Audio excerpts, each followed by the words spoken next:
കഴിഞ്ഞ ബജറ്റില് സർക്കാർ പ്രഖ്യാപിച്ചു. എന്നിട്ട് കേന്ദ്ര ഗവൺമെന്റ് യാതൊരു അനക്കവുമില്ല. ഇപ്പൊ റബ്ബർ കർഷകരെ ഇത്രയും ദുരിതത്തിലാക്കിയ ആസിയാൻ കരാർ രണ്ടാം UPA ഗവൺമെന്റിന്റെ സംഭാവനയാണ്. ഇതൊരു ഭാഗേ അളവുണ്ട്. രാജ്യത്ത് മറ്റൊട്ടേറെ രംഗങ്ങൾ ആ ഗവൺമെന്റാണ് BJP അധികാരത്തിൽ നിന്ന് ഇടയാക്കിയത്. കടുത്ത അസംതൃപ്തി ജനങ്ങളിൽ, ചെറിയ അതൃപ്തിയല്ല, ആ അസംതൃപ്തിയാണ് BJP ഉപയോഗിച്ചത്. ഇന്ത്യയിൽ ചിലയിടങ്ങളിൽ കോൺഗ്രസും BJPയുമാണ് പ്രധാന കക്ഷികൾ, മറ്റുള്ളവർ അത്രയില്ല. ഈ അസംതൃപ്തി വലിയ തോതിൽ അതൃപ്തരായി കഴിയുന്ന ജനങ്ങളുടെ അടുത്ത് ഒരുപാട് വാഗ്ദാനങ്ങൾ BJPക്ക് വാരിക്കോരിച്ചിരുന്നു. 15 ലക്ഷം രൂപ അക്കൗണ്ടിൽ വരുന്ന അടക്കമുള്ള കാര്യങ്ങൾ എന്തല്ല BJPക്ക് സർക്കാർ രൂപീകരിക്കാൻ കഴിയും. ആ രൂപീകരിച്ചതോടെ നേരത്തെ നൽകിയ വാഗ്ദാനങ്ങളെല്ലാം മറന്നു. പിന്നെ സ്വീകരിച്ച നടപടിയെല്ലാം നേരത്തെ കോൺഗ്രസ് ഗവൺമെന്റ് എന്താണോ ചെയ്തത് അതിനേക്കാളും കടുത്ത നടപടി ജനങ്ങൾക്കെതിരെ. എന്താ കാര്യം? ആസിയാൻ കരാറിന്റെ കാര്യത്തിൽ മാത്രമല്ല, ഈ രാജ്യത്തിന്റെ പൊതുവായ സാമ്പത്തിക കാര്യങ്ങളിൽ കോൺഗ്രസിന്റെയും BJPയുടെയും നയം ഒന്നാണ്. അവർ തമ്മിൽ വ്യത്യാസമില്ല, വ്യത്യസ്തതയില്ല. അതിന്റെ ഭാഗമായാണ് കോൺഗ്രസ് ഗവൺമെന്റ് തുറന്നു വന്ന ജനവിരുദ്ധ നയങ്ങൾ കൂടുതൽ തീവ്രതയോടെ BJP ഗവൺമെന്റ് നടപ്പാക്കുന്ന നിലവന്നു. ഒരു കാര്യം, നമ്മുടെ രാജ്യം ലോകത്ത് ഏറ്റവും കൂടുതൽ ദരിദ്രരുള്ള രാജ്യമാണ്. എങ്ങനെയാണ് അത്തരമൊരവസ്ഥ വന്നത്? ലോകത്തെ രാഷ്ട്രങ്ങളുടെ പട്ടിക തയ്യാറാക്കിയപ്പോ അതില് നമ്മുടെ രാജ്യത്തിന്റെ 107ാം സ്ഥാനത്താണ്. പിന്നെ 14 രാഷ്ട്രങ്ങളെ രാജ്യത്ത് ബാക്കിയുള്ളൂ. നാം കാണേണ്ടത് 107ൽ നമ്മൾ എത്തിയത് 108ൽ നിന്നല്ല, 55ൽ നിന്നാണ് 107ലേക്ക് വീണത്. നയമാണ് പ്രശ്നം, നയമാണ് പ്രധാനം. ഇവിടെ BJP ഗവൺമെന്റ് നടപ്പാക്കിയ നയം അത് തന്നെയാണ് കോൺഗ്രസിന്റെ നയം. ആ നയം ജനങ്ങൾക്കെതിരായ നയമായിരുന്നു. പാവപ്പെട്ടവരെ കൂടുതൽ പാപ്പരീകരിക്കുക, സമ്പന്നരെ അതിസമ്പന്നരാക്കുക. ഇതാണ് സംഭവിച്ചത്. അങ്ങനെ വന്നപ്പോ ലോകത്ത് ഏറ്റവും കൂടുതൽ ദരിദ്രമുള്ള രാജ്യം ഇന്ത്യ. എന്നാൽ നയത്തിന്റെ പ്രത്യേകത നോക്കണം. നമ്മുടെ രാജ്യത്ത് സംസ്ഥാനങ്ങളിൽ ദരിദ്രരുടെ എണ്ണം നോക്കിയാൽ കേരളത്തിൽ ഏറ്റവും കുറവ് ദരിദ്രർ. കേരള സംസ്ഥാനമാണ് ഏറ്റവും കുറവ് ദരിദ്രരുള്ള സംസ്ഥാനം. അവിടെയാണ് നയത്തിന്റെ പ്രാധാന്യം. നമ്മുടെ സംസ്ഥാനത്ത് 0.7% പരമദരിദ്രം. അത് വേണമെങ്കിൽ സർക്കാരിന് അവഗണിക്കാം. പക്ഷേ അങ്ങനെ അവഗണിക്കുന്ന സമീപനമല്ല LDF-നും LDF സർക്കാരിനുമുള്ളത്. അതുകൊണ്ട് തന്നെ ആ 0.7% 64,006 കുടുംബമാണ്. അവരെ പരമദരിദ്രാവസ്ഥയിൽ നിന്ന് മോചിപ്പിക്കണമെന്നുണ്ട്. അവരുടെ പട്ടിക തയ്യാറാക്കി, പരിപാടി തയ്യാറാക്കി. 3 വർഷം കൊണ്ട് 2025 നവംബർ 1 ഈ കുടുംബങ്ങളെ ആകെ പരമദരിദ്രാവസ്ഥയിൽ നിന്ന് മോചിപ്പിക്കും എന്ന് പ്രഖ്യാപിച്ചു.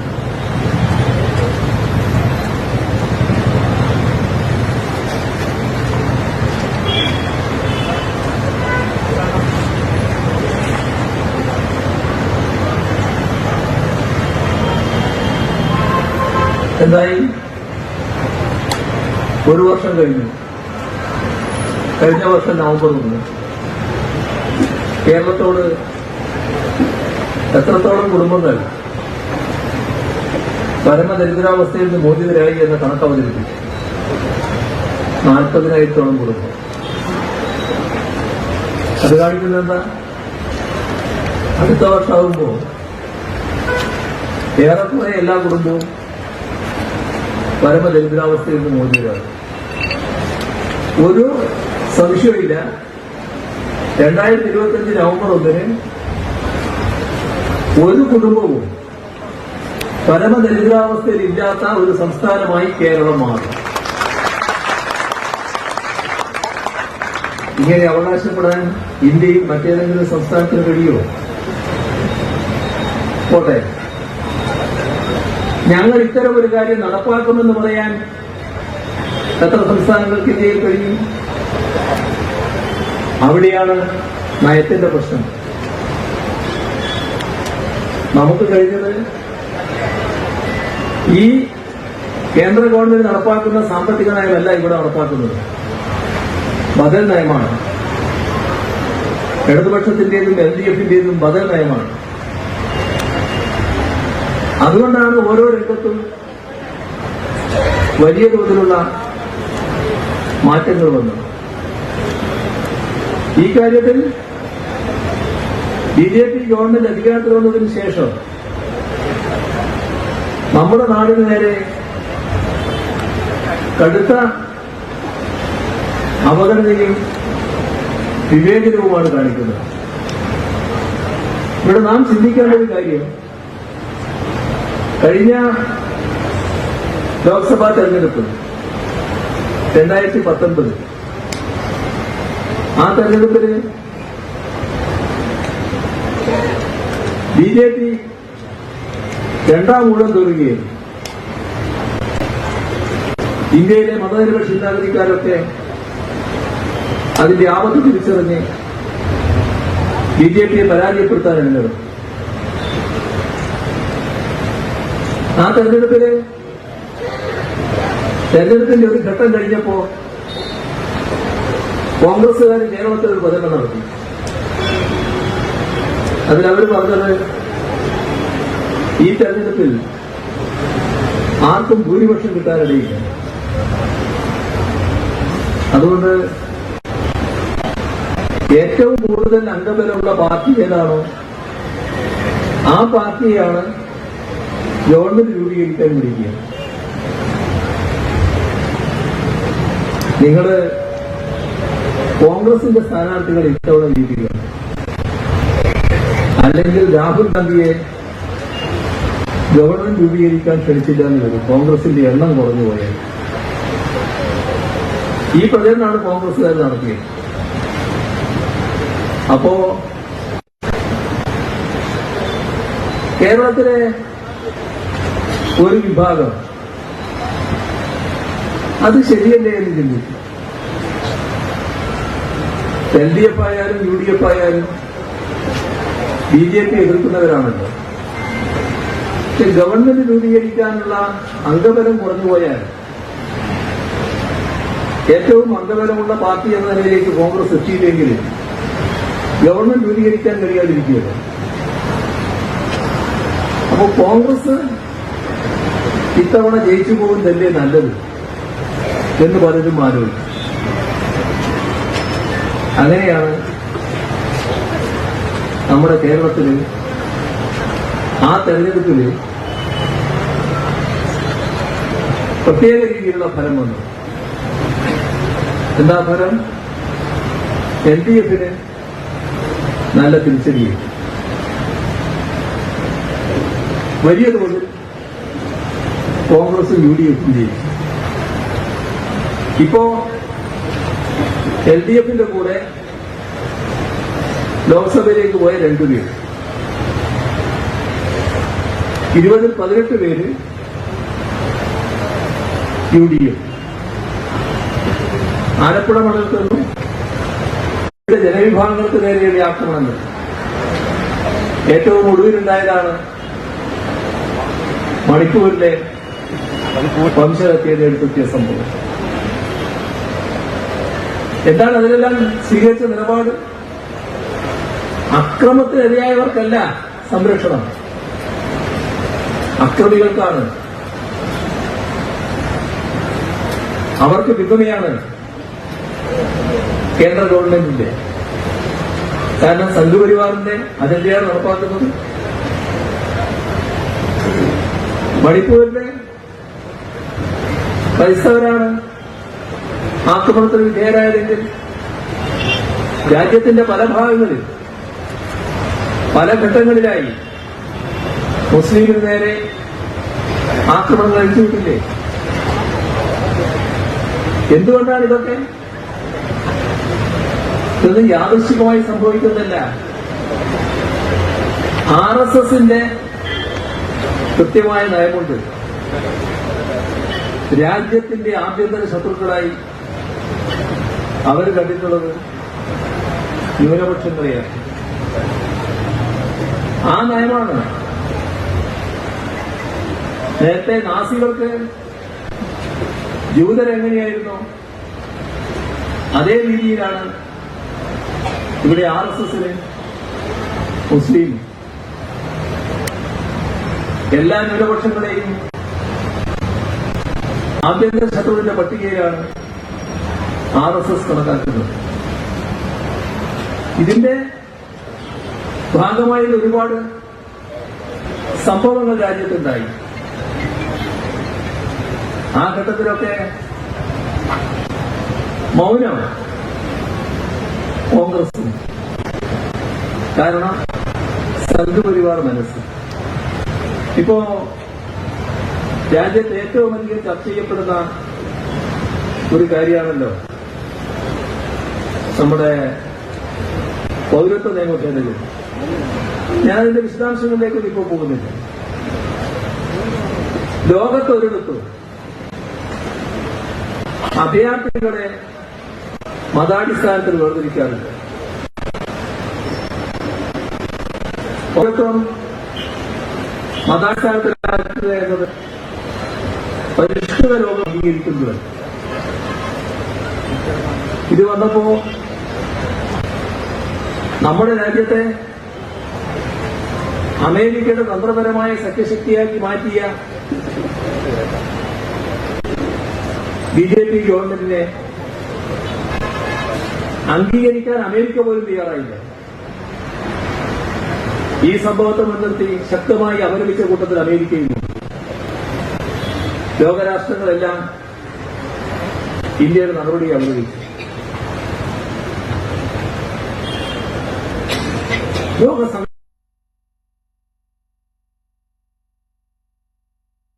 നീക്കമാണെന്ന് അപലപിച്ചു. വലിയ ഒരു പ്രക്ഷോഭങ്ങൾ കോൺഗ്രസ് എന്താ ചെയ്തു? കോൺഗ്രസിന് അഭിപ്രായമില്ല.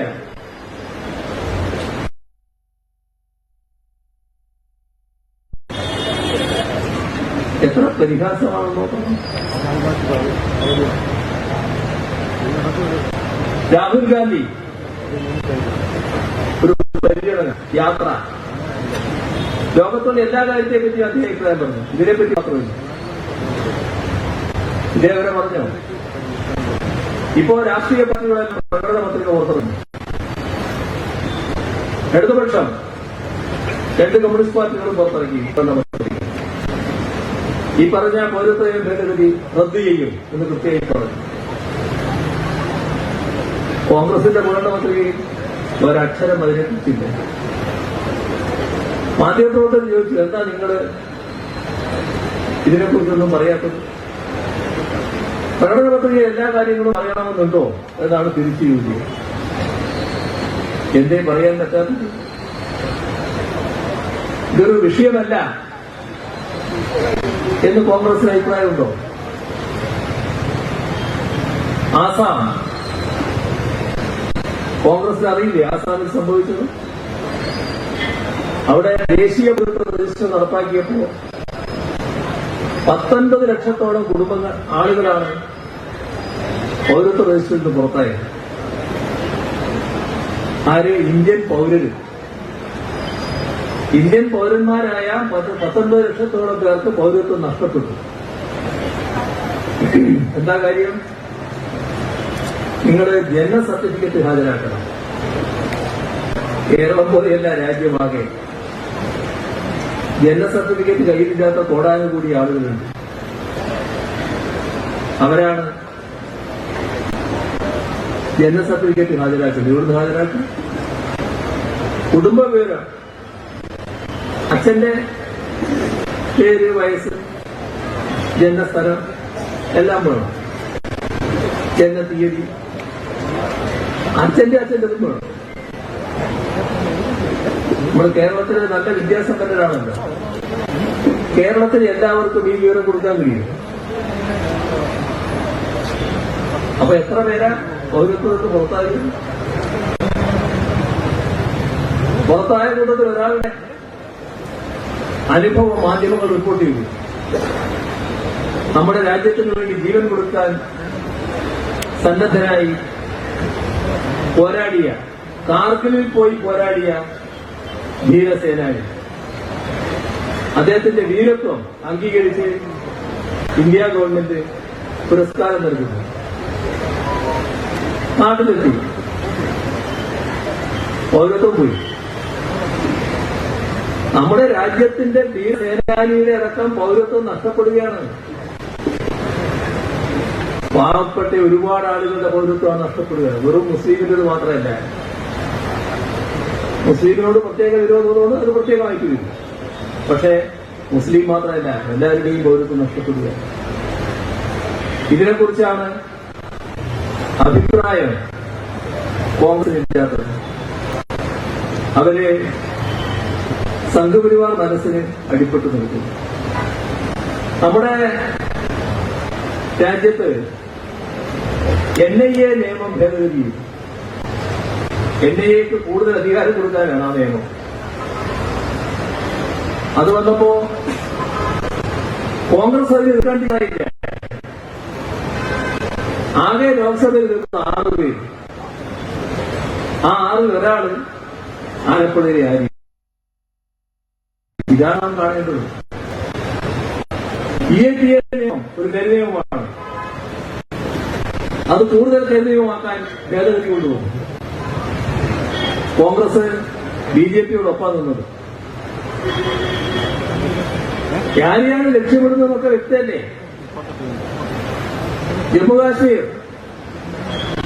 ജമ്മുകാശ്മീരിന്റെ പ്രത്യേക പദവി എടുത്തുകളയുന്നു.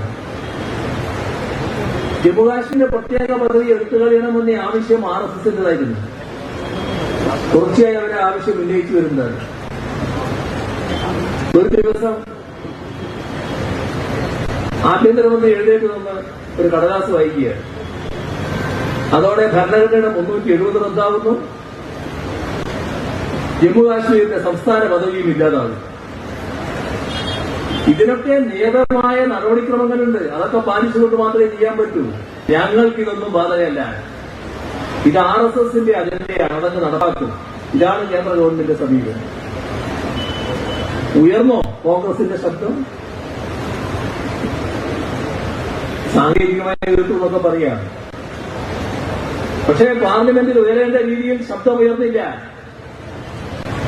അതാണ് നാം കാണേണ്ടത്. ഇപ്പോ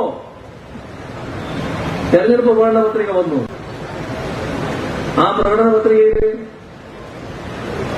ഈ പറയുന്ന പ്രത്യേക പദവി പറയുന്നില്ല.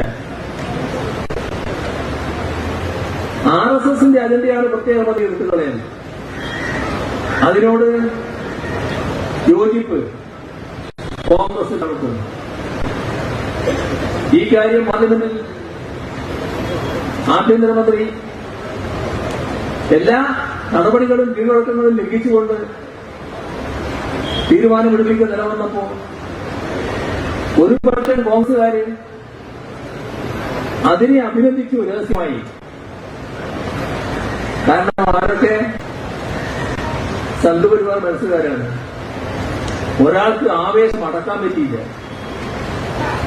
അത് രാജ്യസഭയിലെ കോൺഗ്രസിന്റെ ചീഫ് വിപ്പ്. അപ്പൊ ആവേശബന്ധനായി അദ്ദേഹം കോൺഗ്രസിൽ നിന്നിറങ്ങി.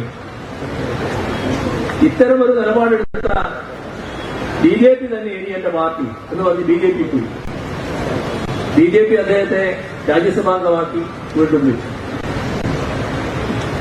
ഇതാണ് കോൺഗ്രസ്. സംഘപരിവാർ മനസ്സിന്റെ ഉടമകളായ ധാരാളം പേർ ഇപ്പോഴും അതിൽ നിന്ന് വ്യത്യസ്തമായ നിലയില്ല. ഈ പോരാട്ടത്തിൽ നിന്നില്ല. ഇപ്പോ കൃഷിക്കാരോട് താല്പര്യപൂർവ്വം ഒരു നടപടി കോൺഗ്രസിന്റെ മാനിഫെസ്റ്റോയിൽ ഇപ്പോ പറഞ്ഞിട്ടുണ്ട്. അതെന്താ?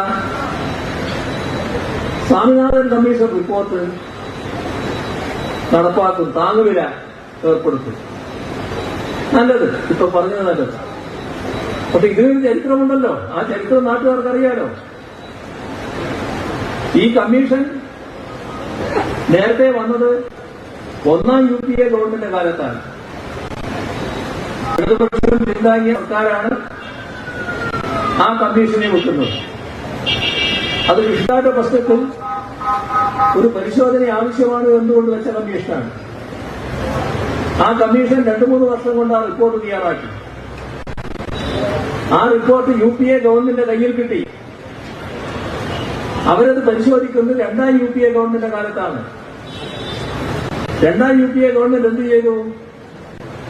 ഈ താങ്ങുവില ഏർപ്പെടുത്തിയാൽ മാർക്കറ്റിൽ വലിയ തോതിലുള്ള കുഴപ്പം സംഭവിക്കും, അതുകൊണ്ട് ഈ റിപ്പോർട്ടേ തള്ളുന്നു എന്ന നിലപാടെടുത്തു. ആ രീതിയിൽ കർഷക വഞ്ചനയ്ക്ക് നേതൃത്വം കൊടുത്തവരാണ് ഈ കോൺഗ്രസ്. ഇപ്പോ ഞങ്ങൾ നടപ്പാക്കുമെന്ന് പറയുന്നത് നല്ല കാര്യമല്ലേ? അത് ആത്മാർത്ഥയോടെയാണോ? ആരും വിശ്വസിക്കുന്നത് നിങ്ങളെ പഴയകാല അനുഭവം വെച്ച്? ഇനി നമ്മുടെ നാട് നേരിടേണ്ടി വന്ന ഒരുപാട് കാര്യങ്ങൾ, വലിയ ദുരന്തങ്ങൾ നമുക്ക് നേരിടേണ്ടി വന്നു. ആ ദുരന്തങ്ങളില് നമ്മൾ ആകെ തകർന്നു പോകുമെന്ന് ആശങ്കപ്പെടുന്ന അവസ്ഥയുണ്ടായി. ആ ഘട്ടത്തിലൊന്നും നമ്മൾ തകർന്നുപോയില്ല. പലതും തകരണമെന്ന് ആഗ്രഹിച്ചു. ഇവിടെ നാം ഓർക്കേണ്ട കാര്യം, ഈ ദുരന്തങ്ങൾ ഏറ്റുവാങ്ങിയ ഘട്ടത്തില് നമ്മെ കേന്ദ്ര ഗവൺമെന്റ് സഹായിച്ചില്ല. ആ സഹായിക്കാത്തതിന്റെ അരയക്ഷരം ഈ 18-അംഗ സംഘത്തിൽ ആരെങ്കിലും പറഞ്ഞോ? അവരെ BJPയുടെ ന്യായമായി പറയുന്നത്, കേന്ദ്ര ഗവൺമെന്റ് ന്യായമായിരുന്നു പറയുന്നത്. കേന്ദ്ര ഗവൺമെന്റിനോടൊപ്പമാണ് അവർ നിന്നത്. സംസ്ഥാനത്തെ കുറ്റപ്പെടുത്തുകയാണ് ചെയ്യുന്നത്. നമ്മെ സഹായിക്കാൻ തയ്യാറായവര് മറ്റ് രാഷ്ട്രങ്ങളുണ്ട്. ആ സഹായം നിഷേധിക്കുന്ന നിലപാട് കേന്ദ്ര ഗവൺമെന്റ് എടുത്തു. കേരളത്തിലുള്ള സഹായം നിഷേധിച്ചതിനെതിരെ ശബ്ദിച്ചോ 18-അംഗ സംഘം? ശബ്ദിച്ചില്ല. നമ്മുടെ അനുഭവമല്ലേ ഇതൊക്കെ? നമ്മുടെ നാടിന്റെ അനുഭവമല്ലേ? നമ്മുടെ നാട്ടുകാര്, മലയാളി സഹോദരങ്ങള് ലോകത്തിന്റെ വിവിധ ഭാഗങ്ങളുണ്ട്. അവരെ അവിടുന്ന് സഹായിക്കാൻ തയ്യാറായി. ഏതെങ്കിലും മന്ത്രി ഇങ്ങോട്ട് വരണം, എന്നാൽ ഞങ്ങൾക്കതൊരു ബലമാകും. കേന്ദ്ര ഗവൺമെന്റിനോട് അനുമതി ചോദിച്ചു, അനുമതി നിഷേധിച്ചു. ആ നിഷേധിച്ചതിനെ ചോദ്യം ചെയ്യാൻ ഈ 18-അംഗ സംഘം തയ്യാറായോ? ഒരു ഘട്ടത്തിലും തയ്യാറായില്ല, ഒന്നിനും തയ്യാറല്ല. എല്ലാം അവരുടെ ന്യായം അംഗീകരിച്ചു വെച്ചാൽ കേന്ദ്ര ഗവൺമെന്റ് ന്യായം അംഗീകരിക്കില്ല. നമുക്ക് അർഹതപ്പെട്ട വിഹിതം, നികുതി വിഹിതം തടയുന്നു.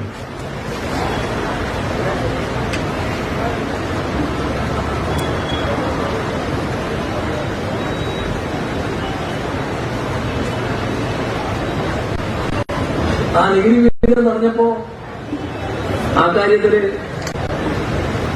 ഈ 18-അംഗ സംഘം അത് എതിർത്തോ? കോൺഗ്രസ് എതിർത്തോ? അവരെല്ലാം കേന്ദ്ര ഗവൺമെന്റിന്റെ ന്യായ പറഞ്ഞു. സംസ്ഥാനത്തെ കുറ്റപ്പെടുത്താനാണ് തയ്യാറായത്. നമ്മുടെ എത്രയെത്ര ദുരനുഭവങ്ങളാണ്. നമ്മുടെ നാടിന്റെ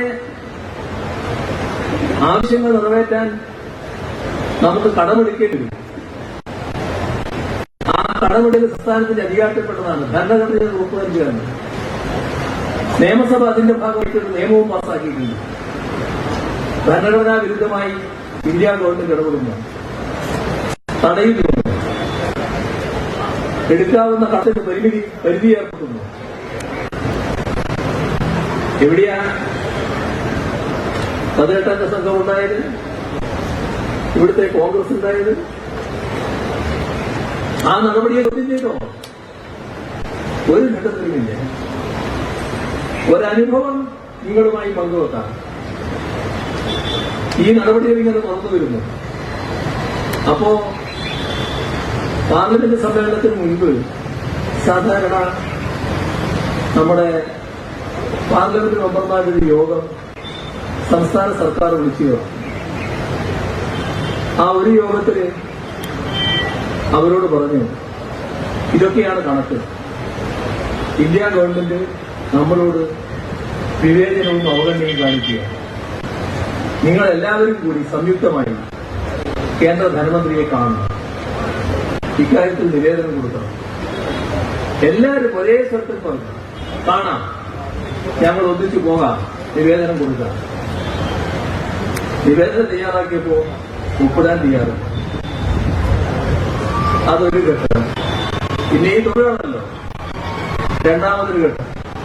അവരോട് പറഞ്ഞു, നിങ്ങള് കഴിഞ്ഞ തവണ എങ്ങനെയാണ് ചെയ്തത്? ഇതൊക്കെയാണ് കണക്ക്.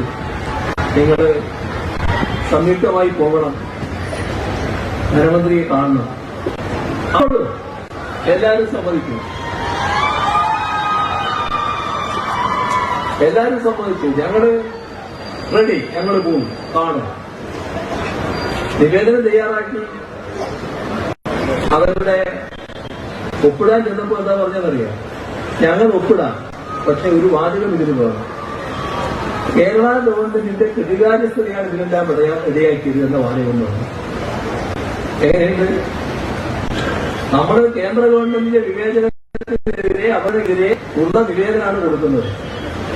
ആദ്യം തന്നെ പറയും, ഇതൊന്നും നിങ്ങളെ കുറ്റമല്ല, കേരളത്തിന്റെ അവിടെയുള്ള ഗവൺമെന്റിന്റെ കൃതികാര്യസ്ഥയുടെ ഭാഗമായി സംഭവിക്കുന്നതാണ് എന്ന് ആദ്യം എഴുതി വെക്കണമെന്നാ പറഞ്ഞു.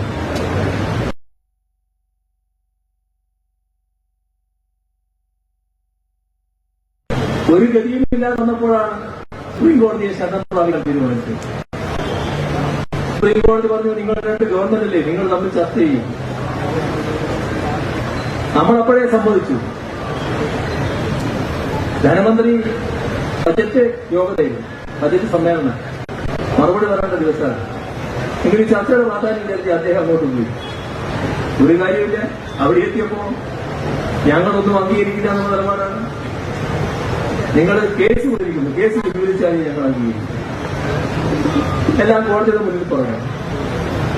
അപ്പൊ കോടതി ചോദിച്ചു, സംസ്ഥാനത്തിന് അർഹതപ്പെട്ടതാണല്ലോ ഈ 13,000 കോടിയിലധികം രൂപ, അതെന്തിനാണ് നിങ്ങൾ തടഞ്ഞു വെക്കുന്നത്? അതിന് അനുമതി കൊടുക്കേണ്ടതല്ലേ? അപ്പൊ അതിന് അനുമതി കൊടുക്കൂ, ബാക്കി പിന്നെ ആലോചിക്കാമോ? നമുക്ക് അർഹതപ്പെട്ട പണം അതാണ് തടഞ്ഞു വെക്കുന്നത്. അത് കിട്ടാൻ പോലും സുപ്രീം കോടതിയുടെ ഇടപെടൽ വേണ്ടി വന്നു. പിന്നീട് മറ്റു കാര്യങ്ങൾ ആലോചിച്ചു. സുപ്രീം കോടതി വാദം വെച്ചു. അവസാനം സുപ്രീം കോടതി പറഞ്ഞെന്താ? കേരളം അതീവ ഗൗരവമായ വിഷയങ്ങളാണ് ഉന്നയിച്ചിട്ടുള്ളത്. ഇവിടെ ഇതേവരെ സുപ്രീം കോടതി പരിശോധിക്കാത്ത വിഷയങ്ങളടക്കം ഇതിനകത്തുണ്ട്. ഭരണഘടനാ പ്രശ്നങ്ങളാണ്. ആ മേഖലയിൽ ഭരണഘടനാ ബെഞ്ച് പരിശോധിക്കേണ്ടതുണ്ട് എന്ന് പറഞ്ഞ് അഞ്ചംഗ ഭരണഘടനാ ബെഞ്ചിന് പുറപ്പെടുവിച്ചു. ആ പ്രശ്നം ദേശീയ തലത്തിൽ തന്നെ പ്രാധാന്യമുള്ളതാണ്. നമ്മുടെ ന്യായങ്ങൾ സുപ്രീം കോടതിക്ക് ബോധ്യപ്പെട്ടു. ഇവർക്കാർക്കും ബോധ്യമില്ല. ഇതേവരെ ഇതല്ലേ അവസ്ഥ. ഇപ്പോ കേന്ദ്ര അന്വേഷണ ഏജൻസികൾ രാജ്യമാകെ വട്ടമിട്ട് പറക്കുകയാണല്ലോ. എന്താണ് അവർ സ്വീകരിക്കുന്ന നില? എല്ലാവരുടെയും നേരെയുണ്ട്. കോൺഗ്രസിന്റെ സമീപനത്തെ ഇക്കാര്യത്തിൽ കോൺഗ്രസിന് നേരെ ഈ പ്രശ്നങ്ങൾ വന്നാൽ അതിനെ കോൺഗ്രസ് ചോദ്യം ചെയ്യും. എന്നാൽ ബി ജെ പി ഇതര രാഷ്ട്രീയ പാർട്ടികൾക്ക് നേരെ എല്ലാം ഇത് ഉപയോഗിക്കുന്നുണ്ട്. അപ്പോ കോൺഗ്രസ് ഇതര രാഷ്ട്രീയ പാർട്ടികളാകുമ്പോൾ കോൺഗ്രസ് കേന്ദ്ര അന്വേഷണ ഏജൻസിയോടൊപ്പമാണ് നിൽക്കുന്നത്. ഇതാണ് രാജ്യത്തെ അനുഭവം. അതിന്റെ ഏറ്റവും വലിയ ജീവിക്കുന്ന സാക്ഷി കെജ്രിവാളാണ്. ഡൽഹിയിലെ മുഖ്യമന്ത്രി. അദ്ദേഹത്തിനെതിരെ വലിയ ആരോപണവുമായി കോൺഗ്രസാണ് ആദ്യം രംഗത്ത് വന്നത്. അവരാണ് ഇഡിക്ക് വരാൻ സൗകര്യമുണ്ടാക്കി കൊടുത്തത്. അവരൊരു പരാതി അവിടുത്തെ പോലീസിന് കൊടുത്തു. ഡൽഹി പോലീസാണ്. നല്ല സന്തോഷം. ഉടനെ കേസ് രജിസ്റ്റർ ചെയ്തു. അതാണ് ഇഡിക്ക് വരാൻ അവസരമായത്. ഒരു വർഷം മുൻപ് ഇഡി അറസ്റ്റ് ചെയ്തത് അവിടുത്തെ ഉപമുഖ്യമന്ത്രി മനീഷ് സിസോദിയാണ്. ആ അറസ്റ്റ് നടന്നപ്പോ ഇവരെന്താ പറഞ്ഞത്? കോൺഗ്രസ് എന്താ പറഞ്ഞു? എന്തേ കെജ്രിവാളിനെ അറസ്റ്റ് ചെയ്യാത്തത്? കെജ്രിവാളല്ലേ മുഖ്യ സൂത്രധാരൻ, അദ്ദേഹത്തിന്റെ കേസിൽ പെടുത്തേണ്ടത്. ഇതാണ് കോൺഗ്രസ് ചോദിച്ചത്. ഇപ്പോ രാജ്യമാകെ അതിനെതിരെ പ്രതിഷേധം വന്നു. ആ പ്രതിഷേധത്തിന് കോൺഗ്രസ് പണി തരുന്നു. നല്ല കാര്യം. ഡൽഹി രാംലീല മൈതാനി, ആ മൈതാനി നിറഞ്ഞു കഴിഞ്ഞാൽ ജനസംഖ്യമാണ് എത്തിച്ചേർന്നത്. കോൺഗ്രസിന്റെ നേതൃനിര ആകെ ഇരിക്കുകയാണ്. നല്ലത്, സാവധാനം. പക്ഷെ ഒരു വാചകം പറയായിരുന്നു, ഞങ്ങൾക്ക് ഇങ്ങനെ ഒരു തെറ്റ് പറ്റിപ്പോയി എന്ന് പറയായിരുന്നു. അതായത് രാഷ്ട്രീയാർക്ക് പോട്ടെ, നിങ്ങളെ നിലപാടിൽ മാറ്റമുണ്ടോ? നിലപാടിൽ മാറ്റമുണ്ടെങ്കിൽ അതിനുശേഷവും ഇവിടെ കേരളത്തില് കിഫ്ബിയുടെ കാര്യത്തില് സഖാവ് തോമസ് ഐസക്കിനെതിരെ പ്രതിപക്ഷ നേതാവ് പ്രസ്താവനയുമായി വരുമോ? വന്നില്ലേ? എന്താ നിങ്ങൾ സ്വീകരിച്ച സമീപനം? കോൺഗ്രസ് സ്വീകരിച്ച സമീപനം കിഫ്ബി ഇടപെടുന്ന ഘട്ടം വരുന്നു. എന്താ ഇവിടെ കിഫ്ബിക്കെതിരെ ഇടപെടൽ വരാൻ കാരണം? കിഫ്ബി നാട്ടിൽ ഒരുപാട് കാര്യങ്ങൾ ചെയ്തിരിക്കുന്നു. 2016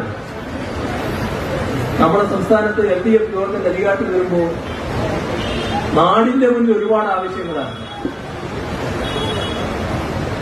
നാടിന്റെ വികസനം ഉറപ്പാക്കണമെങ്കിൽ പണം വേണം.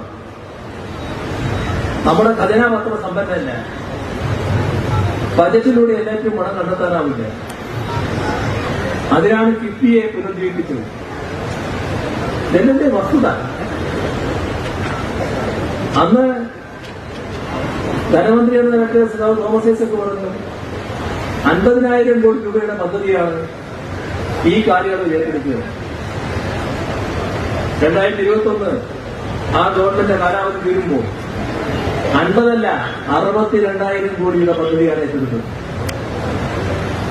ഇപ്പോ അതിനുശേഷമുള്ള കാലെടുത്താൽ ആകെ 80,000 കോടിയിലധികമായി. എവിടെ തിരിഞ്ഞു നോക്കിയാലും കിഫ്ബിയുടെ സാക്ഷ്യപത്രങ്ങളല്ലേ കാണാൻ കഴിയും. സ്കൂളും ആശുപത്രിയും നാടിന്റെ വിവിധ വികസന പ്രതീകങ്ങളും എല്ലാം കിടക്കില്ലേ, എല്ലാ മണ്ഡലത്തിലും കിടക്കില്ലേ. ഏതെങ്കിലും വർഷമായിട്ടുണ്ടായി എന്താ? അങ്ങനെ വന്നപ്പോ വല്ലാത്ത വിഷമം. നാട് പുരോഗതി പാലിക്കുന്നു, മാറ്റമുണ്ടാകുന്നു, നാട് അഭിവൃദ്ധിയിലേക്ക് പോകുന്നു. നാട് അധോഗതിയിലേക്ക് പോകണമെന്നാണ് ഇവരുടെ മനസ്സ്. അതുകൊണ്ടാണ് അവർ കിഫ്ബിയെ തള്ളി പറഞ്ഞത്. കിഫ്ബിക്കെതിരെ പറയാനുണ്ടെങ്കിലും ബാക്കി വെച്ചോ. ഇടി വന്നപ്പോൾ ഇവരുടെ ആദ്യത്തെ വർത്തമാനം ഞങ്ങൾ നേരത്തെ പറഞ്ഞില്ലേ, നിങ്ങൾ എന്താ വൈകിയത് എന്നാണ്. ഇപ്പോ സദാ വൈസത്തിനെതിരെ നോട്ടീസ് വരുമ്പോ എന്താ പ്രതിപക്ഷ നേതാവ് പറഞ്ഞത്? കേരളത്തെ ഈ രീതിയിലാക്കി തീർത്തതിന്റെ പ്രധാന ഉത്തരവാദി ഐസക്കാണ്. പോസിറ്റീവായിട്ടല്ല കേട്ടോ, കേരളത്തെ തകർത്തു. ആ ഓരോ ഘട്ടത്തിലും അനുഭവിച്ച വേദനയാണ് ഇപ്പോ കേരളത്തിലെ ജനങ്ങൾ അവരുടെ മറുവികാരമായി പ്രകടിപ്പിക്കുന്നത്. അതിന്റെ ഫലം കേരളത്തിൽ ഭരണാധികാരി എന്ന നിലയ്ക്ക് അദ്ദേഹം വഹിച്ചിട്ടുണ്ട്. പാർലമെന്റ് അംഗം എന്ന നിലയ്ക്ക് ദേശീയ തലത്തിൽ ഉയർന്നു വരുന്ന പ്രശ്നങ്ങളായാലും കേരളത്തിന്റെ പ്രശ്നങ്ങളിലായാലും ഈ മണ്ഡലത്തിന്റെ ഭാഗമായി വരുന്ന പ്രശ്നങ്ങളിലായാലും വളരെ ഫലപ്രദമായ ഇടപെടൽ നടത്താൻ സഖാവ് തോമസ് ഐസക്കിന് കഴിയുമെന്ന കാര്യത്തിൽ ആർക്കും സന്ദേഹമുണ്ടായില്ല. അദ്ദേഹത്തിന്റെ ഇത്രയും കാലത്തെ പൊതുജീവിതം അറിയാവുന്ന എല്ലാവർക്കും ആ കാര്യം ഉറപ്പാണ്. എന്താണോ ഏൽപ്പിക്കുന്നത് ആ ചുമതല ഭംഗിയായി അദ്ദേഹം നിറവേറ്റുമെന്ന കാര്യത്തിൽ ആർക്കും സംശയമില്ല. ആശയത്തിൽ വ്യക്തതയും നിലപാടിൽ തെളിമയും എല്ലാ കാലത്തും സഖാവ് ഐസക്കിനുണ്ടായിട്ടുണ്ട്. സഖാവ് തോമസ് ഐസക്കിന്റെ ചിഹ്നമായ അരിവാചിത നക്ഷത്ര മലയാളത്തിൽ വോട്ട് രേഖപ്പെടുത്തി വലിയ ഭൂരിപക്ഷത്തോടെ പാർലമെന്റിലേക്ക് അയക്കുക എന്ന് അഭ്യർത്ഥിച്ചുകൊണ്ട് അവസാനിപ്പിക്കുന്നു. നിങ്ങൾക്കെന്റെ അഭിവാദ്യം.